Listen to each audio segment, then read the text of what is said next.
5, 4, 3, 2, 1. Roger, how are you today? Hi, Ranjan. I'm good, thank you. You were telling me this morning about a new development that I hadn't heard of. We were talking about the story in the Times last week where the former publisher Richard Desmond was accused of bribing the Housing and Local Government Minister Robert Jenrick to the tune of £12,000 in order to save supposedly £50 million on his development and get permission for his development in Tower Hamlets. You're now telling me about a sort of another scheme by another developer in Acton. Can you tell me about that and compare the two? Yeah, well, Friary Park in Acton is a development by a company called Catalyst Housing Association, a not-for-profit affordable housing and for sale and rent company, and another company, a design and build contractor called Mount Elmville. And they've been going through this process with Ealing Council for several years. And I first became aware of the scheme because it appeared in my LinkedIn thread. I'm a property developer. I'm active in the market. And it was being launched in Hong Kong for sale to investors in Hong Kong. And I looked at this and didn't think really anything of it. But then I had a look then at Mount Anvil, because I wasn't aware of who they were. And on the front page of their website, the top news story is London Mayor and GLA make £50 million loan, pioneering loan to Mount Anvil. So I found that interesting because the £50 million going that way. And as you know, I was already interested in this criticism about the 50 million going the other way on the Westferry PRINTWORKS. Now, so the obvious question then for me was, well, I'll have a look at this scheme in Acton. I mean, they're trying to sell it to me as an investment to buy these units to rent them out. And so I did that. And if I may, just for a second, I will just share my screen with you, Ranjan. This one here. So can you see that tweet there on your screen now? It says I'm sharing my screen. Yes, I can. Okay, so I've got a tag on it, MAHGA, which stands for Make Affordable Homes Great Again. And it struck me as being double standards by Sadiq Khan, the Mayor of London, for criticising Westferry printer's site for not making what's called a CIL payment. Let me just explain what those are, just for the viewers. In planning law, there are things called Section 106 agreements where the people building things make guarantees to the local authority to satisfy various conditions. And CIL, which stands for Community Infrastructure Levy, okay, and I'll just read this. Section 106 agreements, which are also known as planning obligations, are legal agreements between local authorities and developers. Section 106 agreements are designed to address issues that new developments may place on local infrastructure. The agreement will vary depending on the nature of the development, but will typically address issues such as affordable housing, highways, education, public open space, and town centre improvements. So, the obvious question is, what is the community infrastructure levy on the scheme in Acton, Friary Park? So, first up, let's just look at this in more depth. Now the Acton's Residents Society put up this CGI limit. This is Friary Park. All those big red blocks there are on a site of about 9 acres. And you can see the big tall ones and lots of smaller ones all packed into that site. That has what's called a development footprint of 75%. And that's used in the marketing that Knight Frank International are doing, selling these to foreign investors to rent out, not for affordable rent. And they're saying it has a 75% footprint as a virtue because there's various landscaping. So what they're saying this development just couldn't be more dense. Well, no, they're saying that it's I suppose if you're in Hong Kong, it's not that dense because Hong Kong has some of the most densest development in the world and high rises. But in Acton, I can assure you that's pretty dense. Okay. So but to give you some idea, Westferry PRINTWORKS has a 25% footprint. And so there's much more public realm, open space, improving town centre, all of that stuff. That's the first thing. So that's the development footprint there.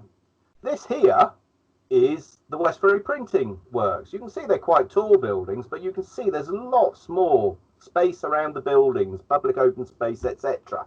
Okay, so number one, the Acton scheme was called in by Sadiq, the mayor, and he first up said it doesn't apply with planning standards, have another go. They had another go, it came back to him, and he said, right, okay, you can determine. So then Ealing Council granted the permission. It's for about 900 affordable, 900. Hold on. Are you talking about Acton or are you talking about Acton? Acton now is, can you put the Acton picture up? Yeah, here's Acton. Right. It's around 900 homes, around half of which, it's less than half, about 45% are affordable homes. And the definition of affordable they use, which Sadiq Khan says in his waving it through, comply with GLA standards of up to £90,000 a year, blah, blah, blah, i.e. people earning £90,000 a year are in housing need, according to that, which empty homes, action on empty homes, they point out that that's patently ridiculous. So that's the first thing. It gets over this affordable homes bar, okay, and so they said, right, okay, rubber stamp, no community infrastructure levy. Now, what do we think this is going to do to community infrastructure? It's got a little bit of commercial space, a little bit of community space. Unlike the Westferry printers thing, you can see down here, that's a secondary school. That's part of the planning game. There are 3 sports pitches. There's a health centre. There's a creche. There's a large amount of affordable homes. They offered originally 35%, which is the bare minimum. But if you add in everything with this scheme, including the quality of the architecture, okay, there's no reason why this scheme should be able to afford another £50 million on top of that for a community infrastructure levy, when this scheme isn't making any contribution whatsoever. They've got their planning and that's being now, but that's not all.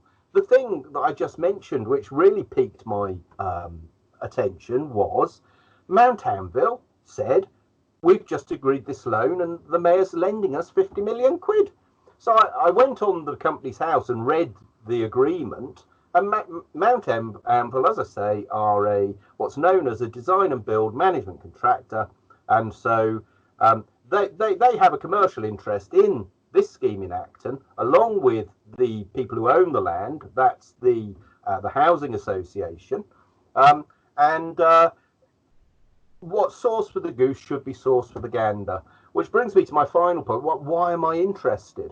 Well, I'm a property developer. I'm a free market property developer, and I am trying to bring. I can't hear you, Ranjan. Can you go back onto the full screen? Okay, I can, yeah. And then if you could say, yeah, just go back to where you were saying, that brings me on to. Yeah. Right, have you got me back? Yeah. And then if you now explain why you. Okay, then. So, all of that said and done, why am I interested in this? Why am I poking my nose into Westferry printers and Acton? You know, what's it got to do with me? I'm a free market property developer. I build schemes. I've been involved in some of the biggest schemes in the London in the Isle of Dogs, in the Docklands, out in the Royal Docks, in the 90s up to the early 2000s.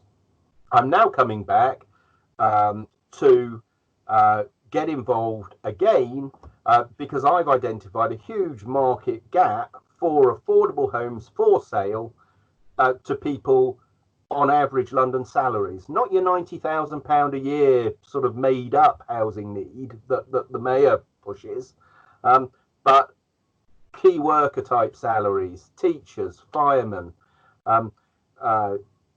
people that don't earn the big bucks in the city.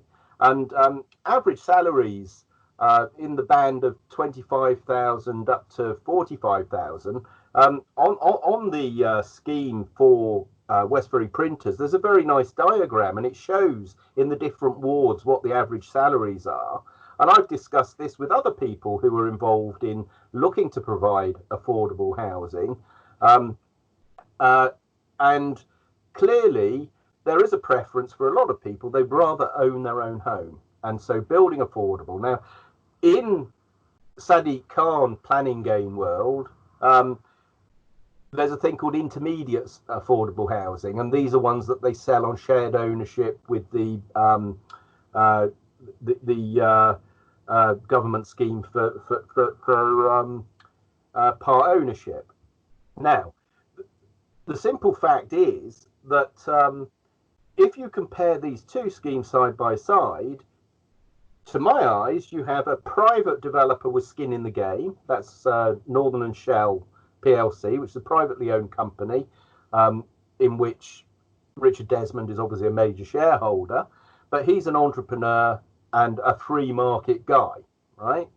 On the other hand, you have a housing association, a not-for-profit housing association, and Mount Anvil, a management contractor. They're not being asked to pay £50 million in community infrastructure levy. They're being given a £50 million loan.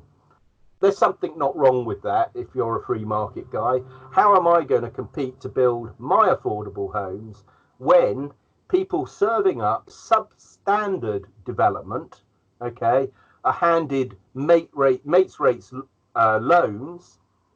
It's a general loan with a floating charge across the Mount Anvil assets. And the shitty end of the stick is handed to the private developers like me and Richard Desmond, where we're asked to push our developments into unviability. Can you just repeat the bit, because you said there's something you said there's something not wrong with that. So I think you meant something not right. So yeah. Can you just go back to the bit where you said Anvil are being bunged, and then can you just go back to saying there's something not right with that because? So Mount Anvil are given a mates rate £50 million loan and not asked to make a CIL contribution of £50 million. They're given £50 million, and a private developer is being asked to make a community infrastructure levy payment over and above all the other planning game of £50 million. There's something not quite right about that. What you've got on the one hand, you've got crony capitalism going on and being handed loans at mates rates, effectively a bailout. And on the other hand, the shitty end of the stick is being handed to the guy, the free market guy, the open market guy, the guy with the skin in the game, backing their own money, but still providing a huge amount in terms of a better scheme architecturally, a better scheme in terms of public space, a better scheme. We don't know what the rest of this scheme that the Mount Anvil people are doing. They've got detailed consent on part of it and outline on the rest.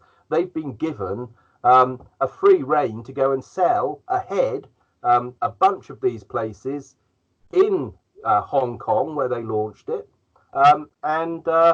They have a slide saying 63% capital appreciation. So they're basically selling this on the basis that homes are going to become even less affordable, which is great if you're an investor. Cash box in the sky.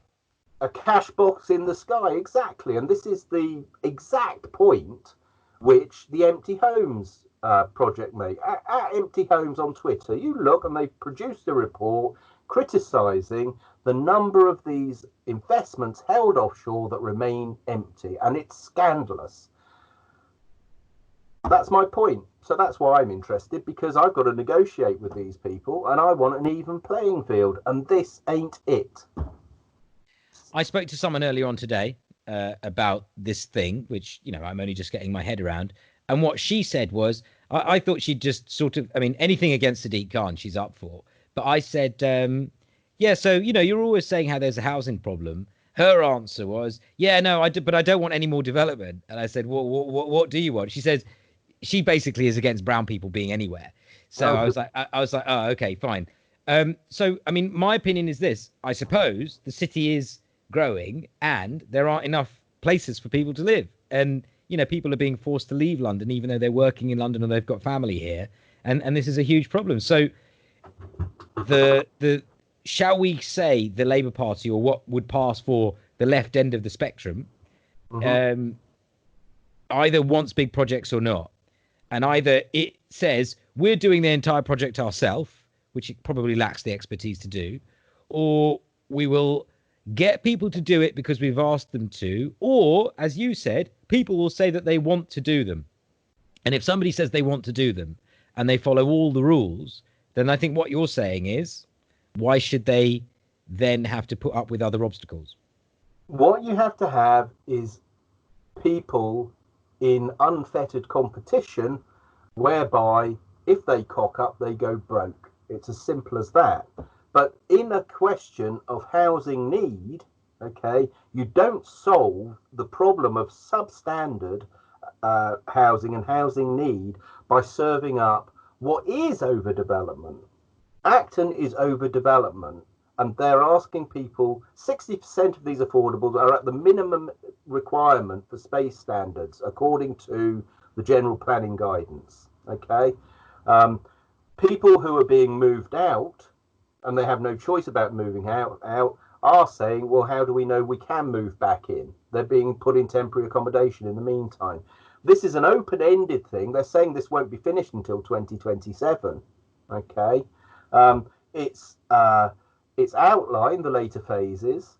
They'll probably go in for even more development, and it's what they've been given is a free hand. They've been given a speculator's blank check, okay, by the Mayor of London and Ealing Council. Okay? Do you think this is quite common? I mean, obviously, this is not the only instance where this is happening. Do you think this is quite common? Is it quite common? Because you don't want to become the anti-developer, do you? I mean, what's going on? I'm not anti-development. What this is crony capitalism. This is Stalinism. And we all know how that ended up. I mean, basically, you have central planners who think they know best, and we end up with Thamesmead. We end up with Robin Hood Estate. We end up with substandard, poorly executed development for people, and people profiteering off it. So when you say Thamesmead and Robin Hood Estate, I mean, I don't know what they are. Are you talking about places where they put things up and then they're not very nice places to be?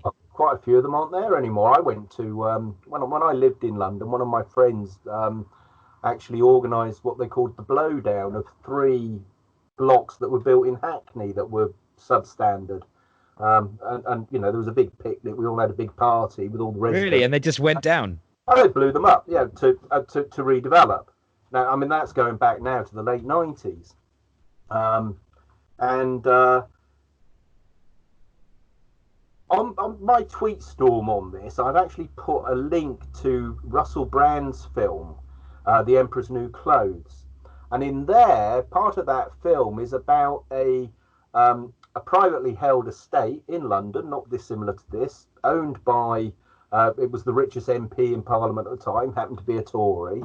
And they were basically, they got their plan and they were going to pull it all down, and the residents all got together and got to keep the development, right?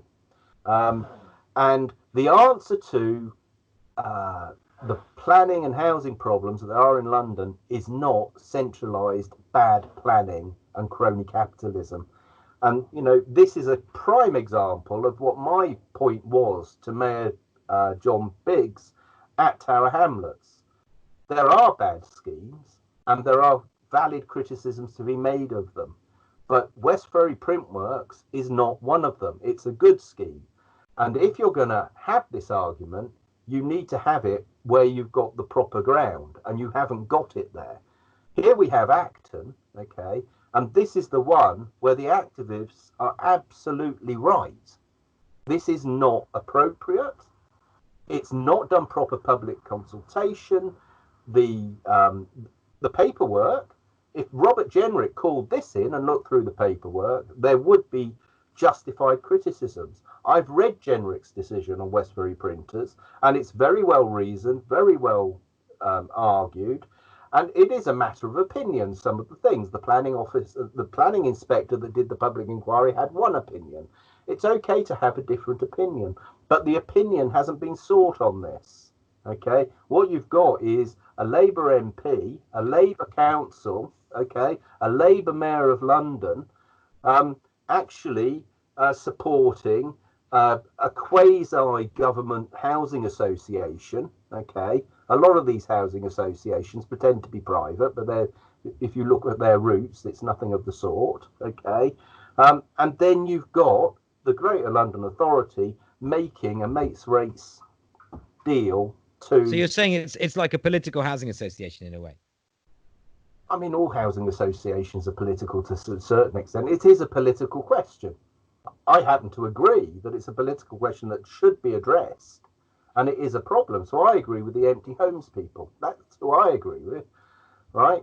And I agree with them and the criticisms that they level against the cash boxes in the sky question. Okay, but to me it seems massively unfair to a free market, open market entrepreneurial developer, Northern and Shell in the case of Westferry printers, being handed the shitty end of the stick when the Stalinists, if you like, we call them that, the crony capitalists, are given a green light when they fall at every critical hurdle apart from one headline percentage.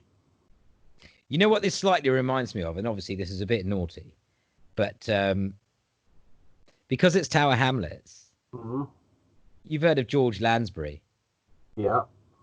So I think George Lansbury and his daughter-in-law and 25, something like that, councillors in what was then called Poplar, which is now Tower Hamlets, in the early 20th century, I'd imagine about 100 years ago, they all went to jail because they had decided as councillors that they would look after the unemployed. And things like that. And it was between the wars. They said they'd look after them. So basically they had sort of quite high welfare and benefit expenses there. And what they objected to was that a certain amount of their money had to go to central government. And when they calculated the percentage of their money that was going to central government and they compared it to how much money from Kensington was going to central government, they realized that they were giving more money. I don't know if that was relative or absolute, but they were giving more money to central government than Kensington were. And they said, hey, hold on a second, we're we're Poplar and they're Kensington. So it was, I'm going back to your comment on double standards, that, that what was good for Kensington was not good for Tower Hamlets. Yeah. And here, you've gone back to East and West and you're saying all the scrutiny's on Tower Hamlets, and they're basically saying, to the developer there, and they're saying, forget it. Whereas, it's completely the other way around. There's a wonderful documentary which I recommend everybody to watch, and it's called Where the Houses Used to Be. It's made by a filmmaker in the early 70s, and it's talking about a housing association in Battersea. And one of the people on my tweets in the copy is a local councillor down there. Right. He did a blog about this documentary saying what a great documentary, and it is, because it interviews the people that were living in these places that are too high density, poorly executed, all the rest of it. That's one. The second excellent documentary that everybody should watch is the Adam Curtis one from 1984. I've actually seen that. Yeah. I've actually seen that. I'm not sure if I live in one of those, but I remember they said these were almost built by the time they got to the place. So they put the whole wall up in one go.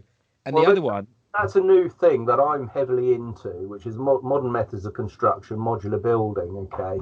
And they were doing this... But they didn't do it very well, though. They didn't do it very well. And they knew that they didn't, and they didn't care. They just carried on. Well, I'd mentioned Thamesmead earlier. Thamesmead was this new town built by the Greater London Council and all the rest of it. Anyway, one of the promotional videos that they show of Thamesmead being launched, Governor Romney comes over from the States That's Mitt Romney's dad, to look at what they're building there. A beautifully conceived scheme. They've got all the models, and there's some very optimistic films made about it when it opened. Okay, but it didn't work out according to plan, and part of the reason of that is the stuff that Adam Curtis deals with in his documentary later. And it's very important to understand that the same sort of elite corruption, Stalinist, crony capitalist corruption that we're seeing now in London. Okay, I'm not saying there's anything wrong about this loan to Mount Anvil and all the rest of it, but if people can say a £14,000 contribution to the Conservative Party looks a bit fishy. 12 grand. Okay, if that looks fishy, a £50 million loan, that looks pretty. I mean, if you're going to call it's sauce for the goose, sauce for the gander. People in glass houses shouldn't, to me that bears more exact. There's obviously more questions to ask about that than on the other hand. I saw the again, not in detail. I skimmed the letter from the Tower Hamlets mayor to, I don't know who it was to, if it was an open letter or what, but he says, where's our 50 million sort of thing, and this is out of order, etc., etc. But where's the letter from Ealing? It's not a tax. It has to be voluntary. Sure, but the question I wanted to ask was, are Ealing gonna? You made it sound like Ealing aren't going to get this 50 million at all. Don't even ask. It's not even on the file. There is no question of a community infrastructure levy. They say the affordable housing on this is fine. Rubber stamp. Off you go. And by the way, about 3 months later, there's a nice little loan for 50 million quid. Come on. So when you talk about mates rates and crony capitalism, these are not words that are used very frequently in the UK media, but they do have a meaning. It does matter. I mean, the words have come out of your mouth, and basically what you're saying is there's a couple. I mean, you're not saying this, but it appears there's a bunch of friends. There's a mortgage charge which is registered at Company's House by Mount Anvil, and anyone can go and read it. I've read it, okay, and it's a proper document. There's no question that all the corporate boxes and in terms of making these types of loans, they filled out the right paperwork, okay, but this is money going one way, and on not to have any even question about community infrastructure levy on that scheme, and yet there's this massive hullabaloo on Westferry printers about the £50 million they said went begging. I mean, why were they complaining so much? Were they going to use that to pay out Mount Anvil or something? Is that what they were pissed off about? I don't know. I mean, to me, it's the height of absurdist farce. I mean, it's almost, I don't know. It's almost situationist in its absurdity, isn't it? We're only having this conversation because you had mentioned to me that you were looking at various types of projects for when you're getting back into it, and you mentioned one or two of them to me, and then at some point you mentioned something about Richard Desmond, and then I saw a story in the paper, and you'd said to me, oh yeah, because Ranjan, there's this whole court case, blah blah blah, and I said, oh right, okay. And then I recognized maybe you were going to subcontract a piece of the Westferry thing. I don't know. Or maybe that was an idea that you had. I had no idea. But either way, I'd known you talked about it. And then I saw the Time story. And, and you said, yes, well, this is circus. And so and obviously I'm not a communications expert here, certainly not a crisis. I'd rather create a crisis than deal with one. But Billy Kember is the investigations guy at the Times, who, they ran the story and then they followed it up the next day. I assume they will have done a third, or possibly even a fourth. Because it's interesting, Ranjan, to think, well, what does he make of this? Well, that's where I'm going now with this. That's where you've led me, is to say it's quite interesting that you're doing that because you're investigations editor. So does that mean that you're a housing expert or you're talking to them? Because if you have recently been talking to housing experts, has this been mentioned? you know, how did this story come up your one? And, you know, good for you if you think it, you know, it's your paper. You know, you're the investigations editor. I'm not going to pretend I am. I'm not saying there's any there here. I'm not saying there's no there, that there's there on this. That's not what I'm saying. What I'm saying is there is no CIL contribution, and they have made a loan of 50 million. There is a very overdeveloped site out of context with the local vernacular, and that the Residents' Housing Association have raised the ever-present question of social cleansing, right? Could you just explain a little bit more? Could you hold my hand and explore this term social cleansing, please? Okay, well, when Grenfell, the disaster happened at Grenfell, okay, tenants there were offered housing out of London, away from the borough, under the threat of sanction, that if they didn't accept it, then obviously, according to that particular council, Kensington and Chelsea, they then became the bad person instead of the victim of this awful fire, which is also the result of crony capitalist, incompetence at best, right? So what, and you and I have talked in the past, Ranjan, about the apartheid of separate entrances between affordable housing and private housing. I think they call them poor doors, don't they? Yeah. Poor doors. Okay. Well, some developers will make provision for the affordable housing off-site, away from it, so they haven't got a mixed community or whatever.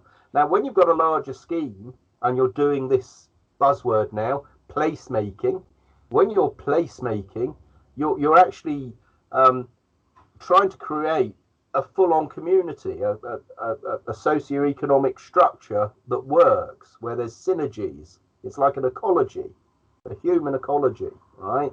A community. Yes. But some developers of very high-end stuff, they don't want to be mixing with the hoi polloi, with the riffraff, with the great unwashed. And all these cultural Marxists will be familiar with the term lumpen proletariat. Look it up, So this is what Stalinism begets in a controlled, planned economy. When the planners are in charge of the money pot and the political favors and all the rest of it, you end up with something that nobody in a free market would go there, unless it's a money box in the sky, in which case it doesn't matter because people don't have to live in those. That's not what they're for. Yeah. Okay. So again, Sadiq Khan has approved a £50 million loan to I can't remember what you call them, the design build people who don't own. The bumper sticker would be Sadiq Khan rubber stamps £50 million loan for Cashbox in the Sky developer. Okay. To sensationalize it. Yeah, to sell in Hong Kong, for estate agents to sell in Hong Kong. Yeah, that's not made up. That's happened. I mean, the reason I became aware of it is the advert appeared in my LinkedIn profile, which is linked in to everybody in my industry. Yeah. So yeah, I mean, I wonder. So Billy Kember's obviously busy dealing with Westferry for the Times, but yeah, I mean, I certainly heard it here first, and I wonder, if there's going to be a domino effect. Adam Ramsey, who I believe runs one of the reporters at Open Democracy, he told me a couple of years ago, after an interview, he said to me, investigative reporting is quite often not reporting on something which is illegal at all. The point is, it's reporting on something which is completely legal. It's just that perhaps not everybody would be happy about it. Ranjan, I'm not making any allegations here. What I'm pointing out, though, is a clear injustice in terms of an uneven playing field of a crony capitalist kind of approach to the housing problem and a free market approach to the housing problem. And there are double standards at play here. Now, I think you're a bit of a weird guy in the sense that you are not the little man. However, you appear to be saying, what about people apart from me, people who are trying to buy? And they're my customers, Ranjan. My private interest in this is I want to sell affordable homes to London at a profit. I'm not doing this as a social, thing. I mean, the fact is there's a massive market here, and the crony capitalists, cultural Marxists, that they're all trying to prevent those people from being able to buy my entry level market value homes. They don't want me building because I'm interrupting their rent seeking. Can I just draw two analogies? In the same way that you've got quantitative easing, where central banks, start buying up bonds that basically they print money and they basically lend to the government in the long term. So that's QE. Fake news, which is where things that are not true go out, and that affects everything because of decision making to do with voting and consumption and things like that. So in the same way that you have market distortion with fake news in the information market, and you have value distortion with quantitative easing, where suddenly there's all this money, but it only goes to wealthy places, or it only goes to the government, and all of this, and it displaces stuff.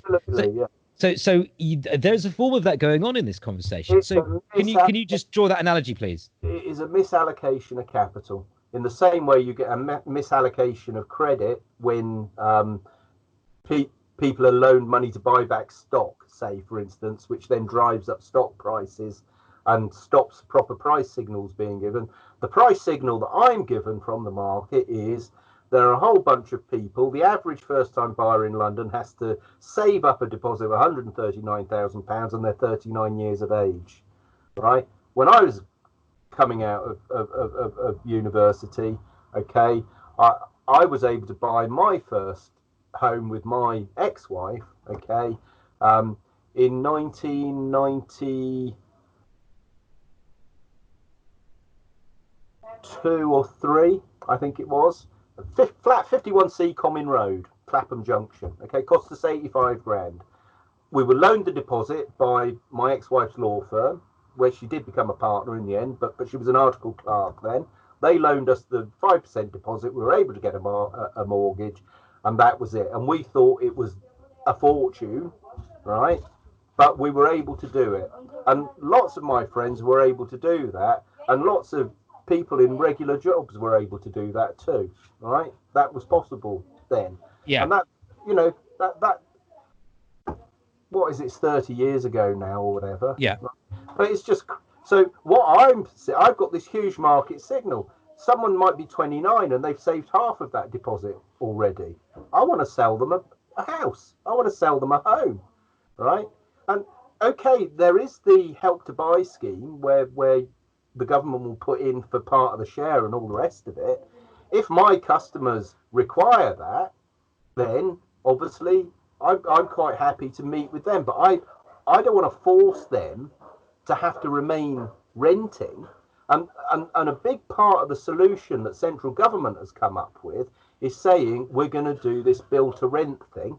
Okay, so there's build to rent, and then there's money boxes in the sky. And if the money boxes in the sky are paying for the build to rent is their reasoning, then that's okay. But what I'm saying is they're enabling rent seeking. And basically, I'm not saying they're all tarred with this brush, but there's a huge gap in the market which I want to address, because I'm saying, look, I can build affordable homes for people, okay, where they won't have to rent for as long as they're having to at the moment. But are you saying this solution is being marketed? This Acton scheme is being marketed on the basic. There's been capital growth of 63% in the last however many years it is, and they're saying, but it's going to happen again. It's going to happen again. Nothing has changed here that's going to change that dynamic. And I'm just saying, well, actually, if I have anything to do with it, I'll change that dynamic.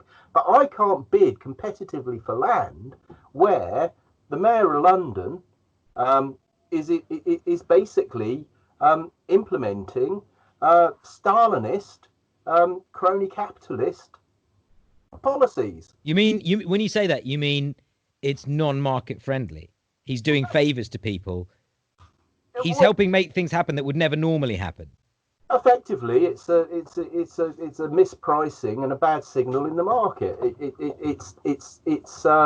becomes then a misallocation of it's a misallocation of land as capital as opposed to misallocation of money as capital. But this is all of that, you know. He's using his ability to borrow very cheaply. Yeah. Actually choosing who then should be sort of enabled by that.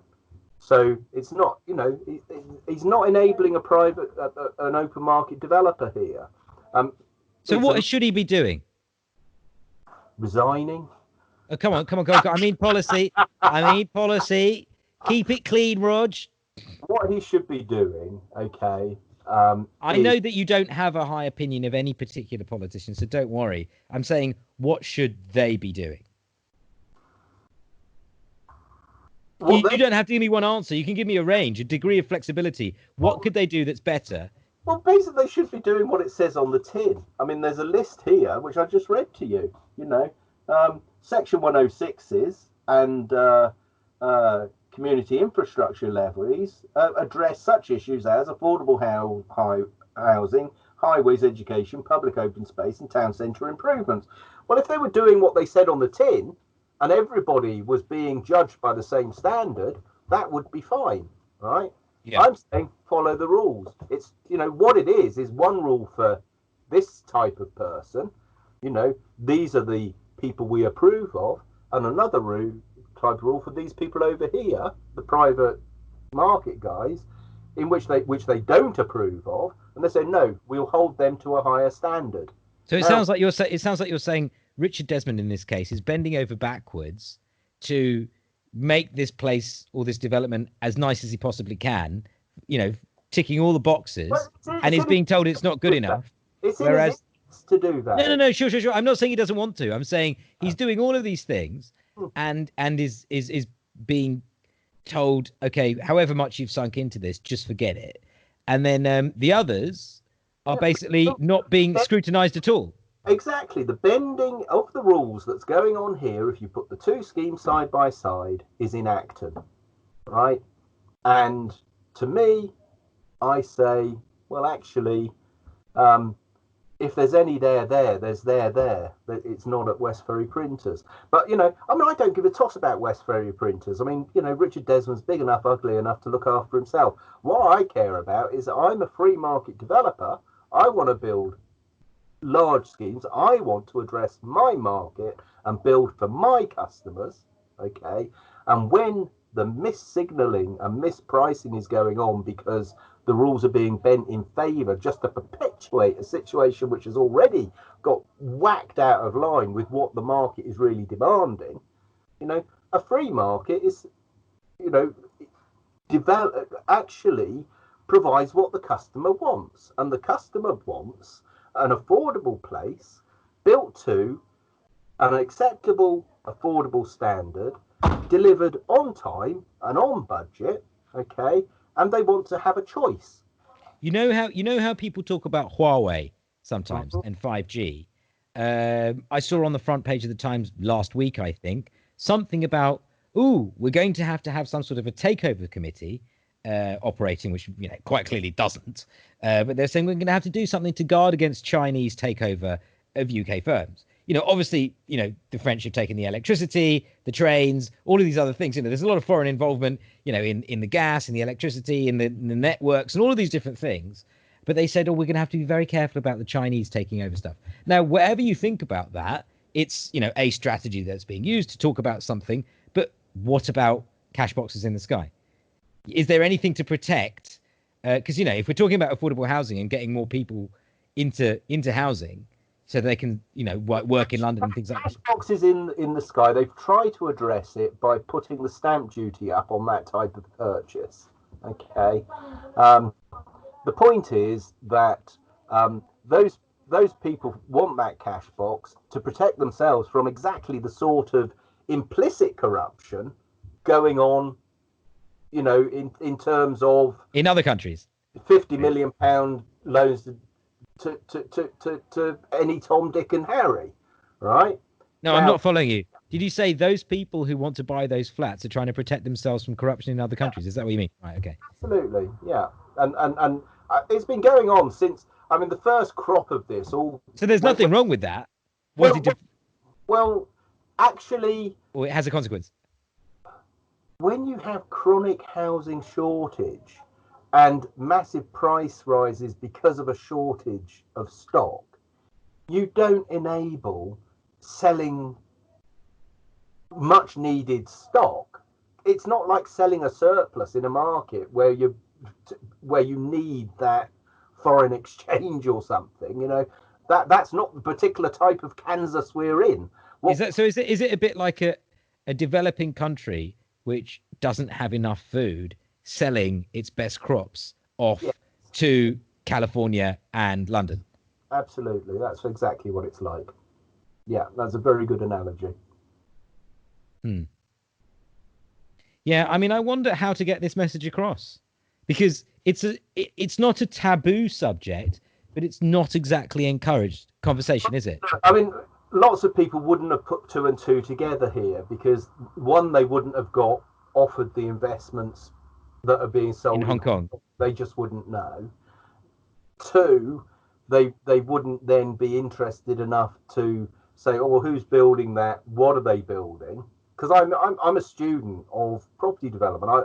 I'm very, very interested in the built environment, the urban environment. I'm also very interested in farming and things like that. So it's my subject. I happen to be an expert on lots of things.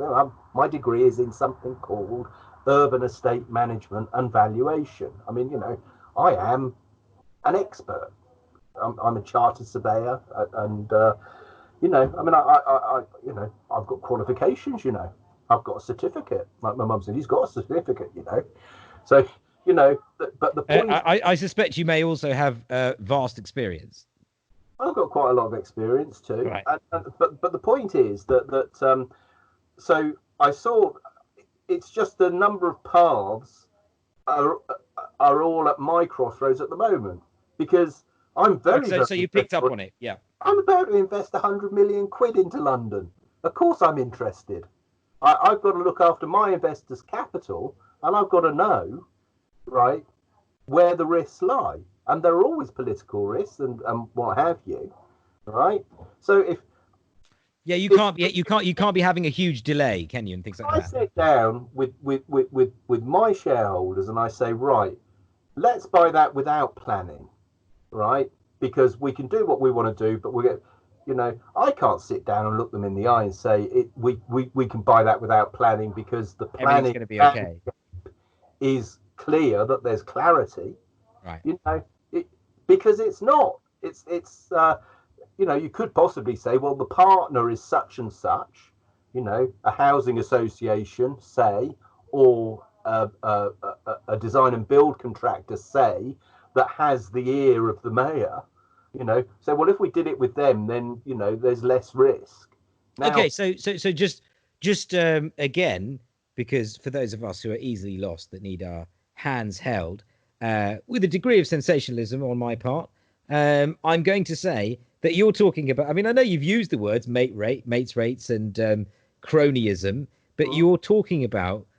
You're saying I'm about to enter a market that can sometimes feature total corruption. It's more like arms dealing. A friend of mine actually used to export power stations to Nigeria, right? And he said to me, he had an airshut company for us. He's an old mentor of mine. Anyway, he said to me once, he said, well, the reason they come to me, Roger, is that the companies that are exporting come to me because I know how to get the money out, right? Now, there's not money laundering and all the rest of it, but for some reason, this friend of mine was quite gifted at being able to make sure that the money materialized and all the rest of it. And usually to do that, you need what's known euphemistically as a local agent, a man on the ground. Call him our man in wherever, So say our man in Hong Kong. And our man in Hong Kong obviously knows basically who to touch up, where, and when, with a few bob. I mean, that's basically it.